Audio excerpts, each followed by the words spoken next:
Happy June, folks. Welcome back to hashtag AskGSM. I am Graham GSM Matthews, and as I've been saying on this video forum, the random video blogs, on Facebook, Twitter, everywhere, what a great freaking time to be a wrestling fan right now. We had the Elimination Chamber pay-per-view last night. A lot of great stuff from that show. We have Ring of Honor and TNA moving to Wednesday nights on Destination America this upcoming week.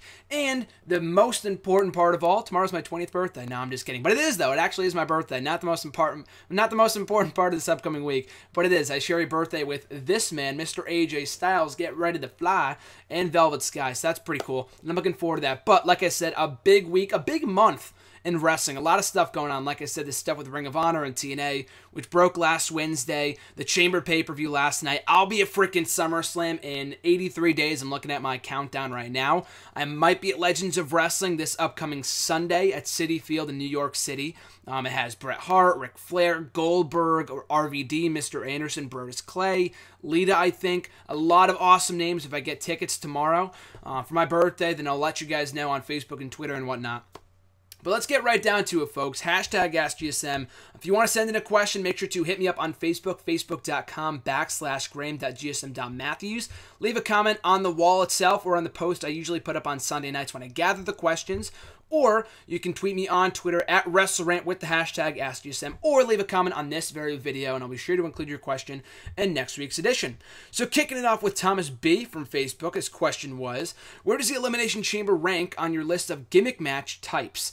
I wouldn't say it's my favorite gimmick match of all time. That's funny because people have asked me that before. And I wouldn't, I don't even know what my number one would be. Probably Money in the Bank. Actually Royal Rumble. I think that's probably most people's number one. Royal Rumble, Money in the Bank, ladder matches are probably my top three. Chambers are up there. I mean, it's hard to say that they're all great because last night's chamber matches were not great at all. The tag team one I enjoyed for the most part. The Intercontinental one was a huge clusterfuck. That was all types of a mess. With everything that went wrong in there, and I won't get into it here, but I enjoyed the tag team one for the most part. Just that IC title chamber was not good at all. But other than that, though, a lot of the chambers in the past have been really, really good to great. And, it's not like, oh, I can't wait for the chamber to be back. I can't wait, my favorite time of the year. I usually am more excited for... I'm more excited for Money in the Bank or the Royal Rumble, not so much Chamber. I was excited when they brought back the concept a couple weeks ago for last night's pay-per-view, but it's more on the higher part of my list with the exception of last night's matches. It's more on, towards the upper half of that list. It's not like one of my least favorite. My least favorites would be Ambulance match. I don't care for those matches. They're usually boring. Stretcher matches, stuff like that, I would say, is probably not my favorite. I'm sure there's a few other matches I'm not too fond of, but Elimination Chamber is definitely high up on that list. Not number one, but up there. Andre G's got a couple questions. First one being, if Brock Lesnar never left WWE back in 2004, do you think the money match would have been him versus Batista? Absolutely. I know the big question is to whether would John Cena have been as big as he ended up becoming as he is today had Brock Lesnar not left. I think WWE saw something in John Cena long before Brock Lesnar left. John Cena came in the WWE in mid-2002. Lesnar left in early 2004, and by that point, Cena was already... He may not have been the face of the company, but he still would have been a future world champion. They were already grooming him for the top of the card, so I have no doubts about that. Batista, even more so. Lesnar was over on SmackDown for most of his WWE career, with the exception of the first few months on Raw.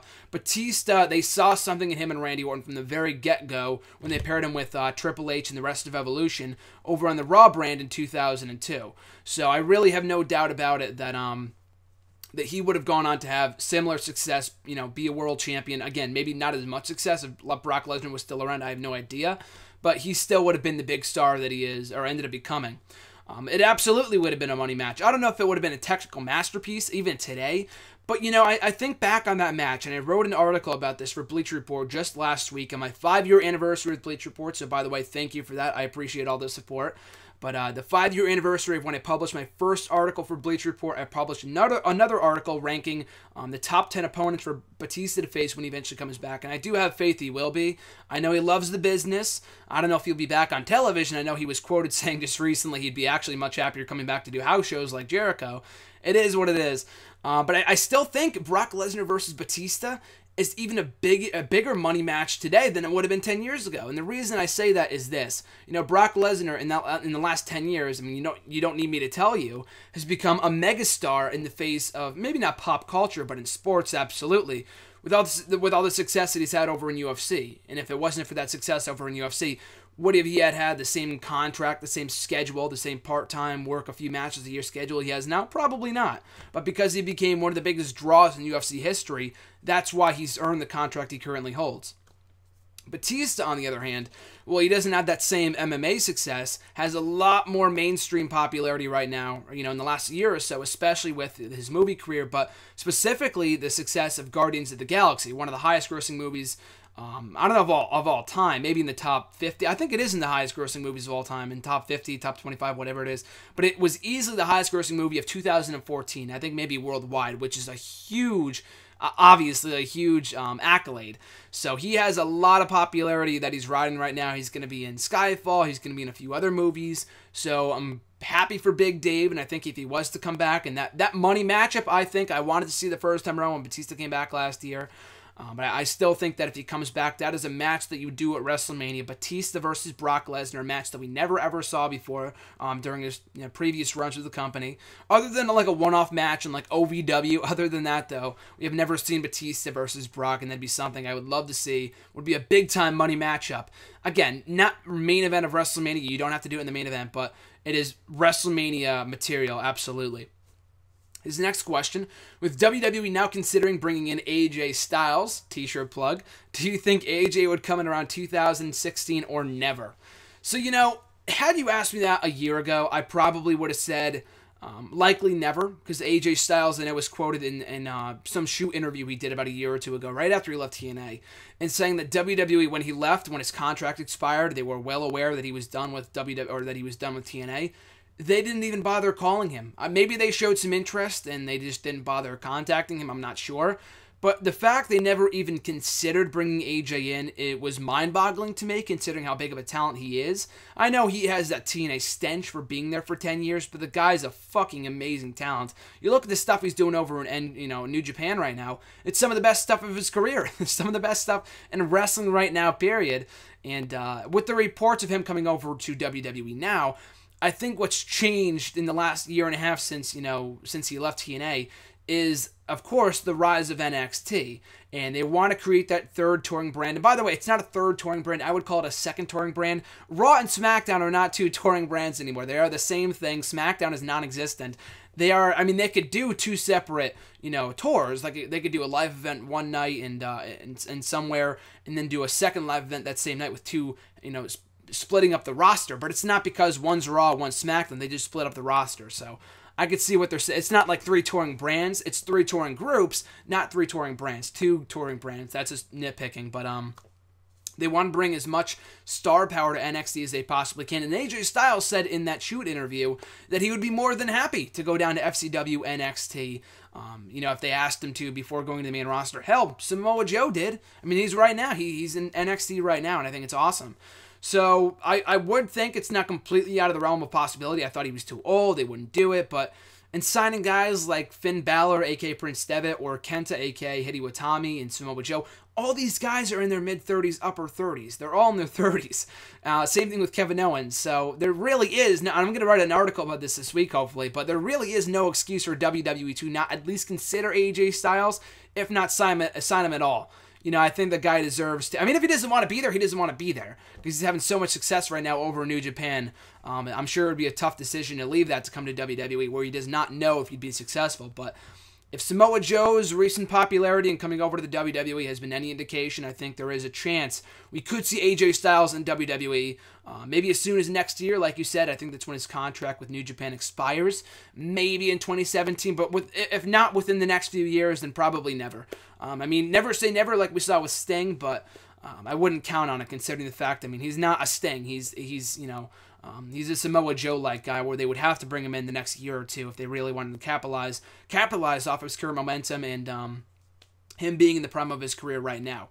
As the next question, have you ever read any of Vince Russo's articles? If so, do you agree on anything he says? You know, I have. Maybe not in full. I've read most of it, and maybe that's where I went wrong. I mean, a lot of people, you know, you need to read. I'm being a journalist myself, being a wrestling writer myself. You have to read the full article, get the gist of what he's saying. But Vince Russo is Vince Russo, and in reading most of his stuff and his opinions, everyone is entitled to their own opinions. I understand that. I don't discourage him from spreading his own opinions. But the guy, and I've said this before on Twitter, the guy is an absolute fucking clown. Excuse my language, but the guy is a total clown. Vince Russo is. After he bashed the Sami Zayn debut and Kevin Owens debut, I'm not just saying they were amazing because I'm a mark for those guys, but, you know, he was saying they're not going to be draws, they didn't pop big ratings, all this other stupid shit. I mean, do you really expect him to be rating draws from day one? I know he got an amazing reaction, Sami Zayn did. Kevin Owens' debut was one of the best debuts I've ever seen. But I think after all of that, they're not going to pop big ratings on Monday Night Raw night one, you know, their first night in.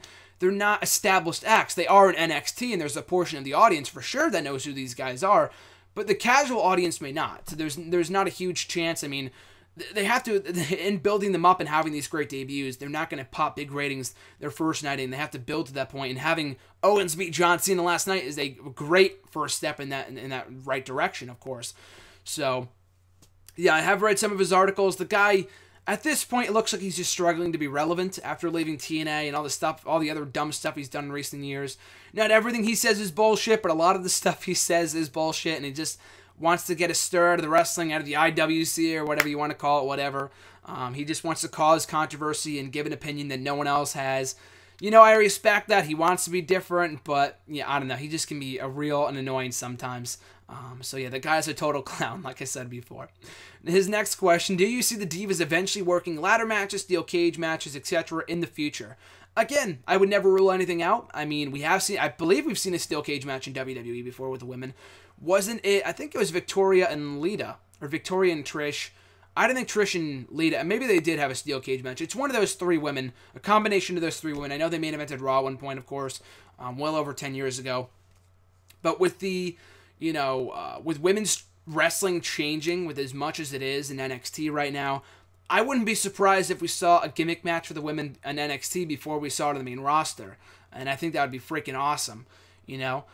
So, I mean, it's not completely out of the realm of possibility. Same thing with them main eventing a pay-per-view. Again, could it happen? Maybe. I would not put my money on it at all in the near future, at least until Vince McMahon is long gone, because I know Triple H is a huge advocate of women's wrestling. Of women's wrestling, but still, I don't see it happening in the near future. Maybe down the line, I think it'd be awesome. I think it's more likely we see a gimmick match with the women, like a ladder or a steel cage, than it is, you know, them main eventing a pay-per-view or much less WrestleMania.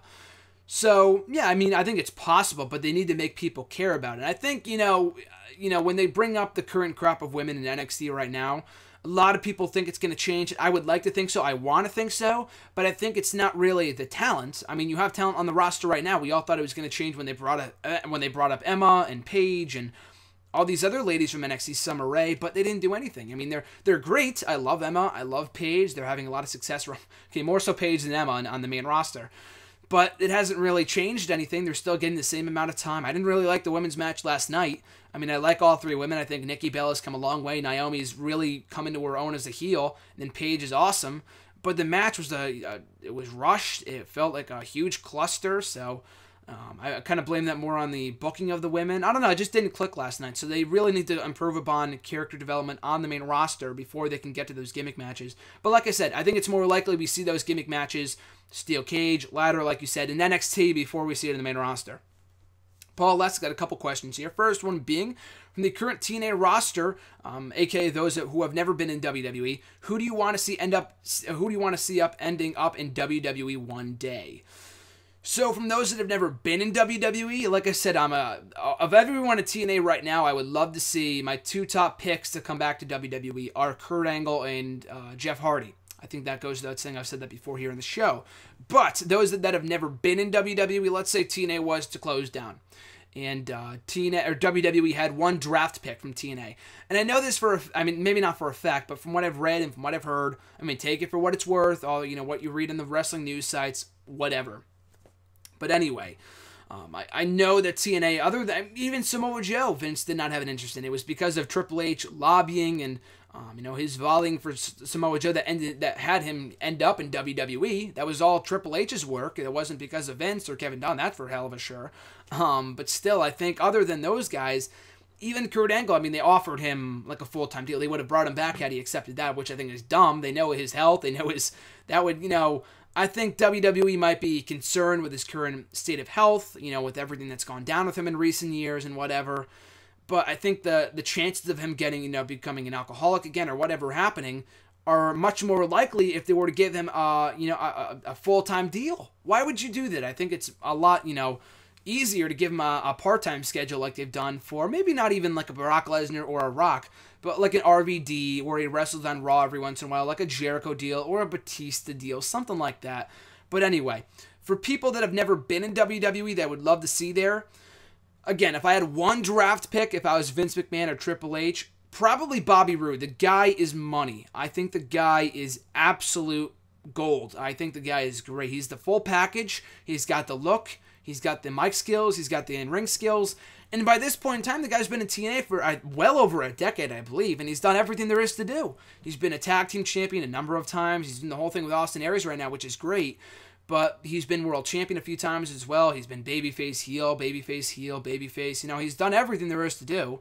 So other than a beer money reunion, which I would love to see at one point in the near future, there really is nothing left for him to do there, and I really want to see him come over to WWE. Again, I don't know if they would do that. I think the reason why they brought over Samoa Joe is because he has a name, he's established. Bobby Roode, sure, he's a name over in TNA, but to the casual audience, would he get the same reaction that Samoa Joe got in NXT?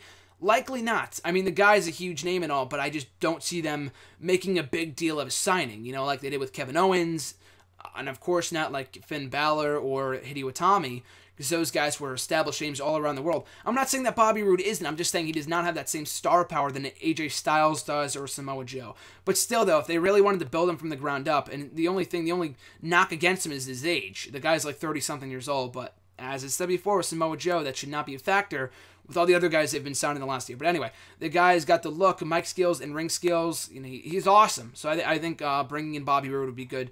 James Storm, I think bringing those guys in as beer money would be nice, but I just don't see them bringing them in as beer money. I don't know if the Wolves, had they signed with WWE, would have had the same success that they do currently in TNA or they had over in Ring of Honor. I wouldn't be surprised if they treated them like a Lucha Dragons or, a primetime players where they don't give them much TV time. They wouldn't have been happy there. So maybe it worked out for the better. But still, I don't, beer money, the gimmick they had over in TNA would not work in WWE with the beer and stuff like that. I know Stone Cold did it, but that's kind of his thing. It's not, the beer money would not happen in WWE, I would imagine, but still. James Storm is another guy who I see has the full package. He's a great talent as a babyface, a heel. He can go in the ring. He can talk on the mic. He's a great talent. So either one of those guys I think would be awesome over in WWE. I would say EC3, but for one, he's been in WWE, and two, they never used him right the first time, so I wouldn't be surprised if TNA was to close down, they brought him back in, they would put him back to being Derek Bateman, So that would not surprise me in the least. But yeah, those are the two guys that come to mind that would really flourish over in WWE if they were to be given a chance to succeed over there. His next question: after years of being criticized of burying talents, do you think Triple H has finally found a way to make it up to the fans? And that is NXT. So I don't think he's doing the whole, NXT to make it up to the IWC, the hardcore fans. I'm sorry for burying people. And I've said this before, I'm not a fan, although I love Triple H as a businessman, and for not only for everything he's done for NXT, but for the fucking mind that he has for the business. And if you listen to his interview with Stone Cold, you will know this guy has an amazing mind for this business, the wrestling business. And the stuff that he's done, for wrestling, for women's wrestling, also for NXT, bringing guys back, like The Warrior and Bruno Sammartino, Bob Backlund, etc., etc., Triple H as a businessman, I think, is great. I'm still not a fan of his as a wrestler. It's not to say I don't like him. He's just, Triple H has never been among my favorites. Like, for a Triple H match, I won't get excited. Maybe now I will, because he doesn't wrestle too often. But it's not like, oh, I can't wait to go see this Triple H match. I'm just not a huge Triple H fan. I think the guy's a badass. He's not just among my favorites, that's all. But as a businessman, though, I think the guy is great. And I think people will tell you the same thing. Like, people weren't He wasn't the favorites going. I mean, I know he's the heel, but I know he was not the favorite among the IWC going into WrestleMania. But you put him in front of an NXT crowd and everything he's been doing there, especially with the most recent special. I think the guy is really awesome. I mean, it really says something for Reddit, the pro wrestling section of Reddit, to send him a fruit basket after one of their most recent specials back in like December or September or whatever it was. That was pretty funny. But yeah, I think he's found a way. Again, it was not his goal to make it up to us, the hardcore fans or whatever, but I would certainly say that he's won us over with all the work that he's done, not only for NXT, but for everything he's done on the business side of things of WWE for the last 4 or 5 years.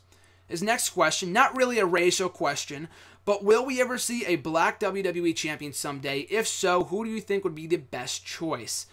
And I said this, and people jumped all over me when I wrote about this on Bleacher Report. The article ended up having to get deleted, actually, because of what I said in the article. It wasn't the article itself, it was just because of something I said. And it was very ignorant, in retrospect. I said, we have never had a fully black WWE champion. The Rock doesn't count. He's only half black. It doesn't fucking matter. I know that was a stupid thing to say on my part. It's like saying Obama isn't the first black president because he's only half African-American and he's half white or whatever. So that was a dumb thing to say on my part. I apologize for that. It was about 1.5 years ago. But still, in that article I said that Big E might be among the first African-American world champions in WWE. The guy was on the fast track to superstardom with the way that they were booking him in late 2013, going to 2014. And somewhere along the way, they just dropped the ball on him. He just ended up doing nothing, and he's doing some of the best work of his career right now, part of the New Day. So, I don't know at this point. I don't know if I would see him as the first, African-American WWE champion. Not the first, excuse me. The next after The Rock. Other than, I don't want to say the fully black WWE champion. It just sounds stupid, I think we should recognize Rock as the first African-American WWE champion. But anyway, will Big E be the first black champion since The Rock? I don't think so at this point, unless they really see him for the star that I think he can be. Especially with One World Championship, I don't see it happening. Or, I mean, even with the World Heavyweight title, that doesn't count, because we've had African-American World Heavyweight champions in the past. We've never had, other than The Rock, a black WWE champion. In the 50 years that title's been around, which is mind-boggling to me. And people have said Titus O'Neil. I like Titus O'Neil. I think he's really entertaining. I've just never seen him as the World Championship material. I don't know. I don't want to say he's overrated, because I think, like I said, the guy is good. But people have been saying, the next face of the company. I think he's great from a media perspective, but in the ring, the guy is not awesome. I think that's why it works well for him in the primetime players, because where Darren Young lacks in in-ring charisma, or lacks in charisma, he makes up in the ring. And that's where they kind of, complement each other. So, Big E and Titus, I guess, those are kind of long shots. There's no one really anywhere else, on the current WWE roster. I noted this on Twitter last night, and I thought it was funny that I just found it interesting. Every male African-American on the WWE roster right now is in a chamber match last night. The New Day, the primetime players, are R-Truth and Mark Henry. And I think that's it. I went up and down the roster, and other than The Rock, who is not an active guy, there aren't many other African-American, WWE stars in WWE. We have Alicia Fox, we have Sasha Banks over in NXT, we have the Full Nation, or the Shoot Nation, excuse me, I believe. All those guys are African, maybe not Chad Gable, but there's a couple of black guys in that group as well. But other than that, though, I don't think we have many other any other black WWE superstars right now. So maybe a guy that will end up getting hired at some point. So Uha Nation, there you go. There, I don't even know how I completely forgot that guy. Uha Nation. I was looking through the active WWE roster, so I wasn't looking through the NXT roster of current or on Wiki, because I wanted to avoid spoilers at all costs. Sometimes they put spoilers there. But yeah, Uha Nation, whatever they end up calling him in WWE, there you go. There's my answer. Uha Nation could be the first. If everyone in WWE right now could be the first African-American WWE champion since The Rock. So, yeah, Uha Nation. I'm not saying he will be, but I think of everyone in the current roster, in WWE right now until they sign somebody else, Uha Nation is my answer. Up next, his final question, or he's got 2 more questions here, actually. At the moment, he's in a very delicate situation, but do you think it would be wise for Daniel Bryan to get in a retirement match at WrestleMania next year? So if you missed it, Daniel Bryan said on the kickoff show last night that he will not be retiring, he will be back, which is awesome to hear. So, that being said, would they want to do a retirement match, like have him wrestle a few more matches and then have him retire while his health is still at its peak? while it's still doing well? I don't think so. I think you should, I'm not saying to a detriment to his health, but if he was really in that poor condition, then sure, retire. But from what I understand, from what he said last night, it didn't sound like he was only going to be wrestling a few more matches before he, hung it up for good. So, I think he's got he's still very much popular. He's got many years left in him if he can stay healthy. So, if the health becomes an issue again, then sure, retire. But other than that, though, if he's still healthy, why retire? The guy is so popular right now. So, no, I don't really want to see a retirement match with him at WrestleMania unless, like I said, his health is really bad and he can only wrestle a few more matches. His final question, had he not left in 2006, do you think a Kurt Angle-Batista feud could have been great?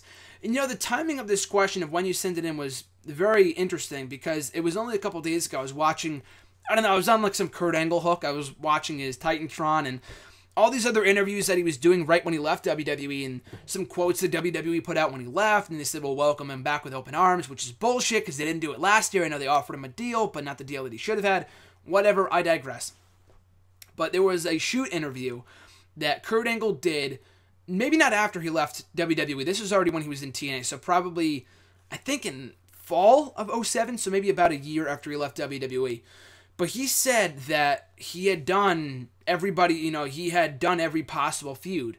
He had wrestled everybody there was to wrestle, and he was kind of looking around the locker room saying, who could I wrestle next? And that there weren't many great wrestlers left. He said, I think John Cena is a really good wrestler.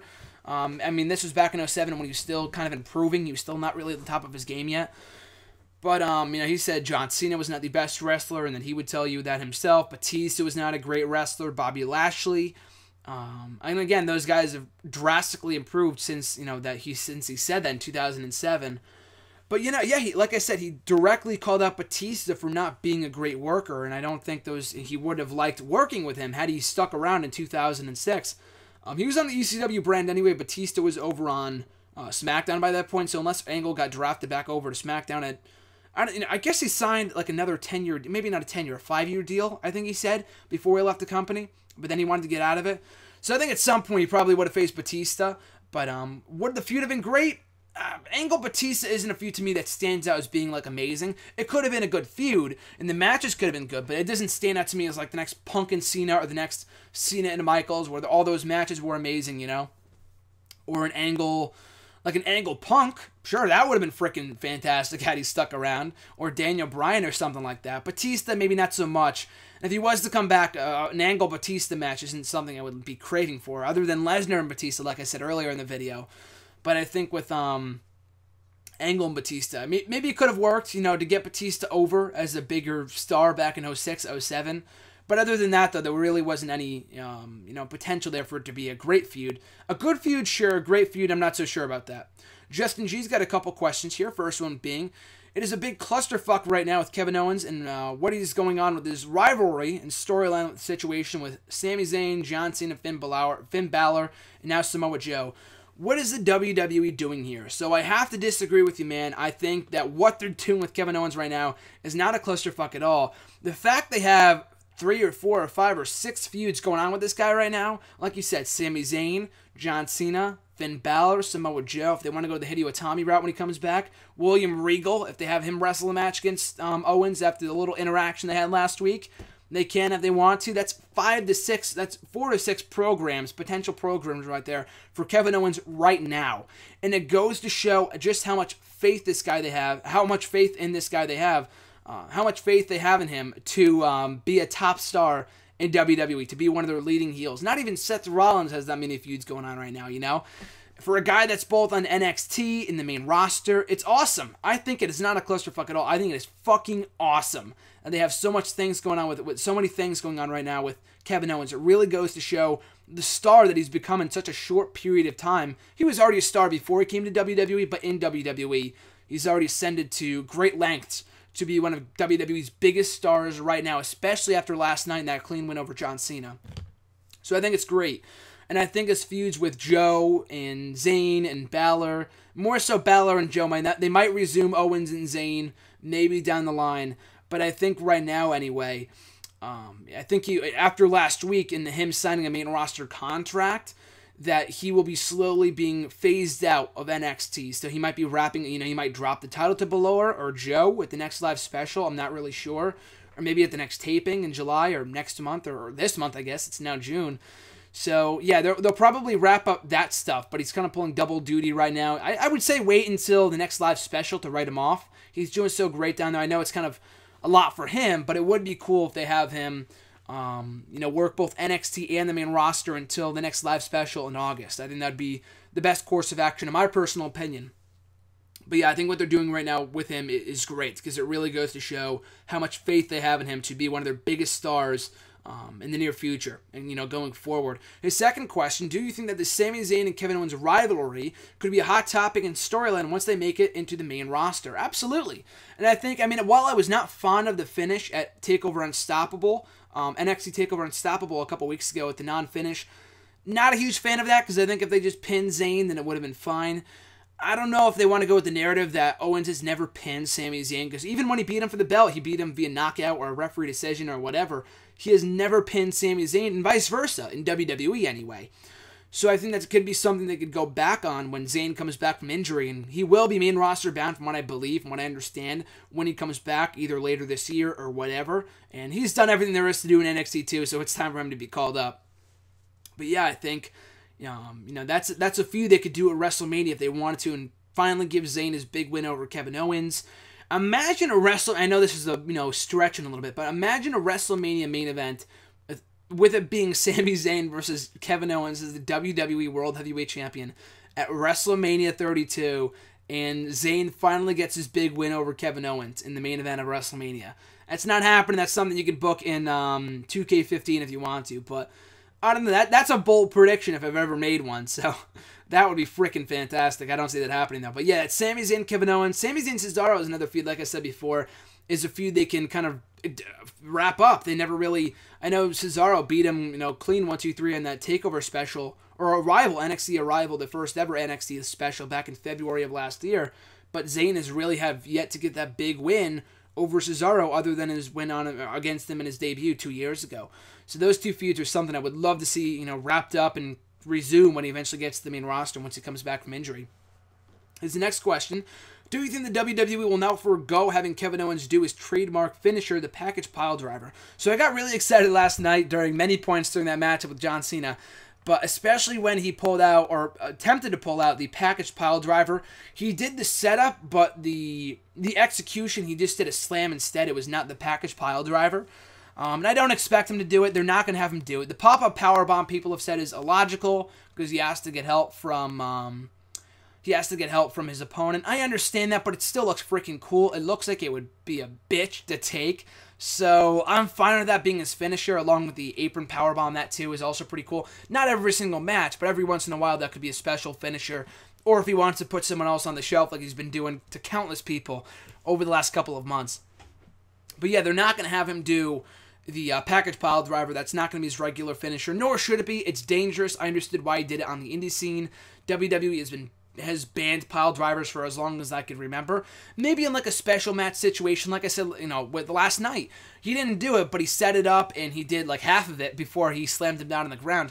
If he wanted to hit it for like one match and he wanted to do it all the way, do the setup and actually do the pile driver, for one match anyway, go for it. I think when he did it, when Punk did it to John Cena a couple years ago, it was a big freaking moment because we had never seen anything like that before, or at least in a long, long time. So, yeah, every once in a while, but to do it, as his regular finisher, likely not. It's not safe, and his pop-up powerbomb, the apron powerbomb are good enough. And his final question here, I am a huge Adrian Neville fan, and I am waiting on when the WWE will put him in a title picture. When do you see the WWE doing this? At the moment, I'm not really sure, because Ryback is the current Intercontinental Champion after last night. Congrats to the big guy, very happy to see that. John Cena, as of right now, is still the United States Champion, despite the finish of last night's matchup. And Seth Rollins, I don't see him going into the world title picture at any point in the near future, if ever, so that's not going to happen. Maybe the tag team. There's so many tag teams right now. There's no reason for Neville to become a tag team competitor at this point in time. Maybe down the line if he wants a tag team with Zayn or a Tommy or something. Maybe down the line, not right now. So not at any point in the near future. I think just Neville keep on doing what he's doing right now. And just, having singles feuds with guys in the main roster, guys like Bo Dallas and Sheamus and Barrett and whoever. There's no reason for him to him to go after a championship right now, because all the champions are babyface. Like, I could see a Neville Cena match at SummerSlam if they wanted to go that route, if Cena is still champion by that period in time. But other than that, though, there's no reason for him to get involved in any championship picture right now, because all the champions, all the titles that he can go after are all baby faces. So, or at least for the mid-card build. So maybe down the line, maybe later this year, and he can be Intercontinental Champion at some point. But other than that, though, right now I will assume that he will continue to be just featured in singles feuds for the foreseeable future. Moving into the Twitter questions. First one being from Cody Collier 37. Do you think it's possible, since Kevin Owens is on the main roster now, that he could win the Money in the Bank ladder match? So Cody sent that in before it was announced last night that the participants in the ladder match in a couple weeks. And the participants include, as of right now, there's only 6 announced, but Michael Cole did stress, he did emphasize, there will be more announced either tonight on Raw or at some point in the next 2 weeks before the event. But the current crop of guys in the match include, I didn't write it down, I'm just kind of going off the top of my head. It's Dolph Ziggler, Neville, Sheamus, Roman Reigns, Randy Orton, and Kofi Kingston. And Owens will be facing John Cena. So unless Owens loses to Cena and then wins the Money in the Bank ladder match that same night, I don't see it happening. I think he should win it, either him or Ambrose, who also looks like he's going to be facing Rollins in a rematch at Money in the Bank. So I don't see that happening. But, he probably won't win Money in the Bank because he's going to be facing John Cena at that event. Would love to see it, I just don't see it happening. And his second question, kind of going off of that, and he sent this in after the pay-per-view, who else do you see being added to the Money in the Bank ladder match? So, 6 current guys are in the matchup, and, we still have, I would assume two spots left, 1 or 2. It's very rare they do 10-man or 9-man. Like, that's too much in my opinion. 8 men is even stretching a little bit, but when they did the 10-man Money in the Bank ladder match back at WrestleMania 26, I was not a fan. I thought that was too much of a clusterfuck. A good match, but just way too many people. So at most, they'll add 2 more people, and I'm glad Neville's in there. I'm glad Kofi Kingston's a random one. Roman Reigns is looking like he's probably going to win it. I would give the win to Ambrose, but like I said, it's looking like he's probably going to face Rollins in a rematch if the controversial finish to last night's title match was any indication. So 2 more people I would add, probably a Barrett. I mean, I know the guy's been on a losing streak lately, but I would love to see him with the briefcase. I know he's got the King of the Ring thing going on, but still, him, Stardust would be great. He's always a great guy to put in a Money in the Bank ladder match, or a ladder match period, as we saw at WrestleMania. So those 2, maybe Luke Harper. I know he's doing the tag team thing right now, so maybe not.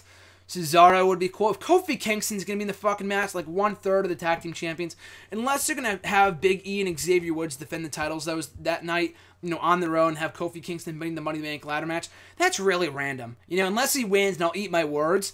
But, I don't know. I mean, I love Kofi Kingston. It should make for a great match with him involved. But he's tag team champion. What's the point? It's so random. Maybe it's just because they want to give him a boost before faces Brock Lesnar at that house show in a couple weeks on the 4th of July in Japan or wherever it is. So maybe that's why. But yeah, Barrett, Stardust, a Harper maybe, Bray Wyatt if he's not involved in anything, a Ryback. I'm trying to think of other people from NXT. Finn Balor, maybe. So those are a couple names they could put in there, if they want to have one of those guys win it. Ambrose, I would go with for the win, like I said before, or an Owens, but it looks like they're just going to be they're going to be busy with other matches on that night, so it looks like Roman Reigns is winning. So congrats to him in advance. Next question comes from @JDG, or JDJ, CW55, botched that for a second, I apologize. But his question was, and he sent this in, and he wanted me to answer it at that time, and he thought it'd be better suited for #AskGSM, and I thought it was, so I thought I would answer it here. But he said, do you think people get turned off of TNA due to their roster inconsistency? And absolutely. I think that's a great question. I think it absolutely is. Not because of roster inconsistency, but I think it's probably because, what's the word for it? Just, they're either really, really hot, or, all of wrestling is going to go through its roller coaster moments where it's really hot and it's not so hot, but TNA just goes from being so great to being such shit in the period of a short period of time. People, I think a lot of people are just turned off of TNA because it has that, stench, like I said before, I used that word earlier in the video, that stigma of fucking up. and they just don't want to give them another chance because they know their reputation for fucking up. And then when they finally start doing things right, and, you know, go on this roll and have this great momentum going, they have these great shows, and then all it takes is one moment, something dumb for them to do, and people get turned off automatically. You know, why should I give them a second chance if I know they're going to fuck up again?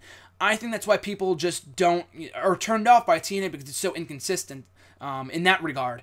Maybe not because of the roster. I think with the roster, they have an amazing talent. People argue a better talent roster than WWE. Don't know if I would say that, but it's certainly up there, and I think that the talent they have on that roster is freaking great. They have a lot of great talent. The problem is not with the talent they have. It's with the fucking management. I went on a rant about this on Wrestle Rant Radio. The excerpt is up here on the channel from last week in regards to my discussion of TNA possibly being canceled by Destination America. The issues with TNA are not the talent. The product right now of TNA, in my opinion, on air has been great for a while. Since that first show on Destination America back in January that I was in attendance for, I have been loving TNA every week for the most part. Their TV product has been very entertaining to watch, but people just won't give them a chance because they know they're gonna fuck up eventually. You know, they have that reputation. It's unfortunate, but that's what, you know, they dug their own grave in that regard. They have no one to blame but themselves, not the roster, but the creative, and like I said, more so the management. At RJ_Marcel, he's got 2 questions this week. Do you think that the This Is Awesome chant is overused? Absolutely. I love Full Sail. I love your occasional smarky crowds, but it's not even those kind of crowds. It's more so like the This Is Awesome chant, just in general, with any crowd. It doesn't have to be smarky. You know, it's used. I mean, I can't blame the people in attendance, because if I was there, even the CM Punk chant, you get just engrossed into the moment because you're there, you're excited, you'll partake in it. I get it, but just on TV, it comes off as so stupid. You know, you do a cool clothesline. Oh, this is awesome, you know. Save the This Is Awesome chant for a big moment. I think the This Is Awesome chant came out last night. He might be talking about, it might have been in the chamber match. The chamber match was not awesome, by the way. There were some cool moments. The tag team chamber was not awesome. The other match was far from awesome. That was extremely disappointing in my opinion. But yeah, just the This Is Awesome chant. I'm probably going to write an article about this at some point. The top 10 most annoying chants. The top 10 most overused or overrated chants or whatever. Just that need to be stopped being used. Include This Is Awesome. Sure, it can be great for like an Owens Cena match. And I don't even think they chanted that once during that match. Maybe they did. Correct me if I'm wrong. But save it for matches like that. You know, don't do it every match because it loses meaning. It makes fans look dumb. You know, I mean, I'm blaming myself here. But I think to do a This Is Awesome chant after like, oh, he did a flip, this is fucking awesome. You know, no, it's not. It's not awesome. That was awesome. You could say that was awesome. But this is awesome. This match is awesome. It's not. Don't chant that unless it actually is awesome. And I know some people have different opinions of what is awesome and what isn't. But to chant it after every cool move, like for WWE, it's the exact, you know, equivalent. To do a replay after every single move just gets annoying. Save it for the big moments. It'll pack more of a punch. It'll mean more. I'm a big sucker for moments that mean more. If they're, you know, less is more. I'm a big believer in that. So chant that less and just do it when it matters most. Not during every cool match. I wreck on, you know, I poop on TNA, or not TNA, but just the crowds, the Impact Zone, for doing that. They do that all the time. They did that too. They chanted, "You still got it," at Jeff Hardy, I think, and the guy never lost it. The guy's like 30-something years old, or early 40s or whatever. The guy never lost it, so stop chanting dumb stuff like that. But yeah, the This Is Awesome chant is overused from time to time. Not always, but sometimes it is unnecessary to chant. His second question, do you see Kevin Owens joining the Authority? It definitely is a possibility given the relationship between Owens and Triple H on and off screen. They acknowledged that on screen the night that he made his Raw debut when they were talking backstage. So I would take him in the Authority over Kane or Big Show for instance. But I think Owens, in thinking back on it, I think the guy's just better being himself. I think he's better on his own. I don't need to see Owens, you know, the Authority interrupting during every single one of his matches. You know, if we had an Authority faction that involved like a Cesaro, an Owens, a Rollins, and all these other Ring of Honor indie guys, then sure, I would love the Authority. But the current crop of guys that are in there, the fact they've been on TV for for as long as they have been. And, I love Rollins. I'm not going to say he's been killed by the Authority. It certainly helped him. But him coming out and cutting 20-minute whining promos, on behalf of the Authority, it just gets old after a while. I'm tired of opening segments with the Authority on Monday Night Raw, as I'm sure all of you are. I don't need to see Owens in that same spot. I don't need to see people shitting on Owens because he's coming out every week cutting 20-minute promos. I'm not saying that wouldn't be awesome given how great his mic skills are, but the Authority is... It's not death, because Rollins has flourished with the Authority since joining them almost exactly a year ago from tomorrow on my birthday. But, I just think the guy is just better off on his own. You can have someone manage. I don't even think he needs a manager. Not even a Paul Heyman I think he needs. I think the guy is his own entity. He's awesome. Just leave him be. I wouldn't mind it. Do I see it happening? There's a chance. Would I mind it happening? Kind of. I would be fine with it given his relationship with Triple H, but I don't need all the interference during his matches and all this other bullshit. The Authority needs to end, period. But I think the guy's just better on his own. And we get to the final question here. At SwagsZio, their question was, should there be an NXT Money in the Bank ladder match where the winner receives a main roster contract? So it's funny because I believe they were going to do that almost exactly 5 years ago at the dawn of the Nexus angle, which made its debut 5 years ago from this upcoming Sunday, believe it or not. And I believe the plan at that time was to do a Money in the Bank ladder. There probably would have been 3.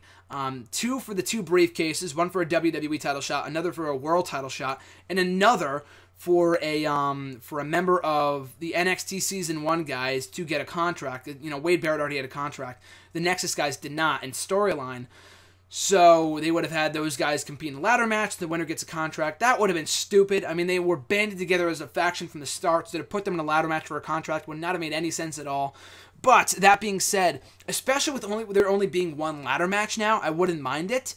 And I think it would be pretty cool. I think someone mentioned a couple months ago, might have been you, at SwagsZio, or it might have been somebody else, that said, should there be a Royal Rumble where, a match to determine every year who goes to the main roster from NXT? I don't think you need that. I think you just call people up when they need to be called up. But for a one-time thing, the Money in the Bank pay-per-view, I think it'd be freaking sweet if we could get something like that, So you put Finn Balor, Hideo Itami's injured, but a Balor, a Tyler Breeze, Baron Corbin maybe, a Rhino, maybe not a Rhino, Solomon Crow, all the guys, Samoa Joe maybe, all the guys they have right now in NXT. Would be pretty cool. Last year we had 2 ladder matches because one was for the championship, the vacant title, and they had an 8-man ladder match. It was not Money in the Bank, but there were 2 ladder matches, one for the briefcase, one for the title. So I wouldn't mind it, but I think it'd be cooler if I think it'd be better if they just waited for people to just, when they're ready, call them up. But I think Balor could be called up tonight on Raw, and he would be ready. So, but it would be awesome, though. I think it'd be really cool. You put a couple guys in there from NXT. It doesn't even have to be 6 or 8 guys. It could be 4 guys. We've seen 4-man Money to Make ladder matches before. Go back to 2012. I think it was Cena, Jericho, Big Show, and Kane. And you replace those guys with guys who can actually go, and no disrespect to Jericho. But other than him, though, those guys did not fit in a Money to Make ladder match. You put a Balor, a Breeze, a Joe, and a Crow in there, you have yourself a potential match of the year candidate, and the winner gets a contract. And any one of those guys could be called up tonight on Raw, and they would be ready, like I said before. So, not against the idea. I think it would be awesome. Would love to see it. Do I expect it happening? No. But I would be in favor of that. That would be pretty cool, especially right now with all the people that are ready to be called up. Those guys could definitely fit the bill and deliver one hell of a matchup. So that's going to do us for this week's edition of #AskGSM. Thank you for watching. Always appreciate it. If you want to send in a question, you can tweet me on Twitter with the hashtag #AskGSM. You can find me on Facebook at facebook.com/graham.gsm.matthews. You can leave a comment on the post or the on the wall or the post I usually put up on Sunday nights. Or leave a comment on this very video. I'll be sure to include your question in next week's edition. So, of course, guys, make sure to like, comment, share, and subscribe. All support is greatly appreciated. I'll be back next Monday with another edition of #AskGSM. And in subscribing to the channel, you get all this great content, Wrestle Rant videos 2 to 3 times a week, Wrestle Rant radio excerpts exclusively here to the channel, random video blogs, these Q&A videos, and much more. So hit that subscribe button. Once again, guys, you are awesome. Have an awesome week, and I'll catch you guys down the road.